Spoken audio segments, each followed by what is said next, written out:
So అంటే ఎట్లాంటి ప్రాబ్లమ్స్తో మీ దగ్గరికి ఎక్కువ వస్తూ ఉంటారు? అంటే మీరు సాల్వ్ చేసినవి చెప్పండి, అంటే పేషెంట్స్ ఎగ్జాంపుల్స్ ఒక 2-3.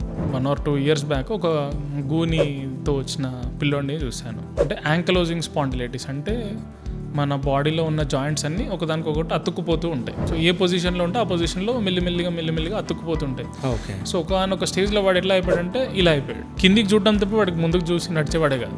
ఓకే. కానీ వాడికి ఆల్మోస్ట్ 26 years. వరంగల్ నుంచి పేషెంట్. ఏదైనా పర్లేదు, నేనైతే స్ట్రేట్ అవ్వాలనే సమస్యతో వచ్చాడు వాడు. వాడికి రిస్క్స్ అన్ని ఎక్స్ప్లెయిన్ చేశాము. ఎందుకంటే గూనిని సరిచేయడం అనేది one of the complicated surgeries, most complex spine surgery. దాంట్లో నాకు అడిక్వేట్ ట్రైనింగ్ ఉంది, నేను గుడ్ నెంబర్ ఆఫ్ కేసెస్ చేశాను. ఓకే.